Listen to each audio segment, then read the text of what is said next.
Evening everyone, welcome to Inside the Four Walls for another week. Well, tonight I have defender Jake Kelly joining me straight off the training track. Jake, thanks for coming in. No worries.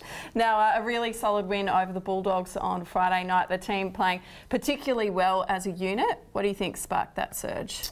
A lot of things. Everyone played their role on Friday night, which was really good, really positive, and we've obviously talked about winning ugly the last few weeks inside the club.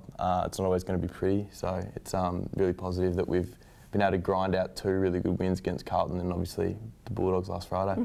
And your own game was pretty superb, if I do say so myself. No. Plenty of intercept marks, kicking efficiency of 88%. Would you rate it as your best performance at AFL level?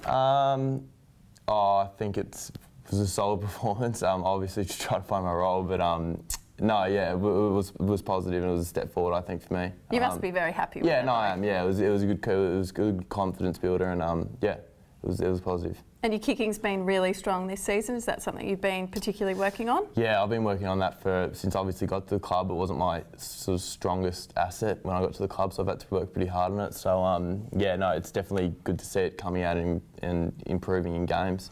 Of course, last season you played the full year in SANFL. What did that do for your game that time there? Obviously it was difficult playing SANFL all year and not playing AFL because we're here to play AFL, but it definitely helped me improve because I was able to implement some things in the SANFL that I've been working on throughout the pre-season and stuff like that, and I was still able to improve. I tried to improve, that was the main thing. Just because I wasn't playing AFL doesn't mean you can't improve, and that's what I tried to do, and obviously held me in good stead come this year when I did get an opportunity. And I guess you talk about the disappointing element of it. Does that make you more mentally resilient in a way? Yeah, definitely. You obviously learn to cope with not playing. Obviously that's not something you want to get used to, but yeah, it does make you resilient, and yeah, you just got to look at it positively and try and work on the things that you need to get better at, and then when opportunity comes you implement them to AFL level, which is what you need to do. Yep, well it's been all AFL this season except for when you suffered that nasty eye injury, which was pretty unlucky, unfortunate, however you look at it. Yeah. What was that like going through and the recovery? Yeah, that was difficult. Obviously it was, eyes are quite dangerous if you get hit to them, so it was, I had to have a week off. It was a bit of trauma on the pupil, so they just said if I did get hit again in that game, then it would have been risk of losing some of my vision permanently. So obviously I'm not going to take that risk. No, so one game of football, the home and away season wasn't too bad to miss that and then get it right. Now you've spoken about the intense approach you often have to your football. How do you get away from it when you need to?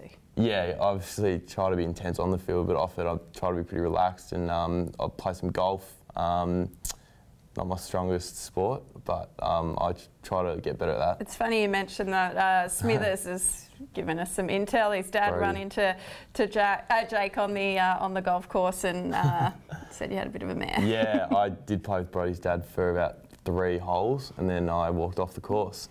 So that was a bit embarrassing. Gordo's obviously told Brody, so yeah, no, my golf's slowly improving. Okay. But aside from golf? Apart from golf, I sit on my couch and watch Netflix and see the boys and just general stuff. I don't really have a major hobby, but yeah, golf's sort of the one I'm eyeing off.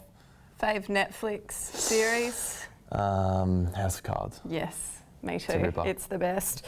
Now you landed a pretty solid sledge on Stevie Johnson earlier this year. Can you just refresh for anyone that's forgotten that what it entailed? Stevie was giving Daniel Talia a bit of lip, and I sort of went up to him and don't know where it really came from. I said, "You've been paying for my business class trips to Europe for the past 6 years," which is a bit of a lie, because I haven't flown to Europe for the past 6 years in business class. But it's all in good fun.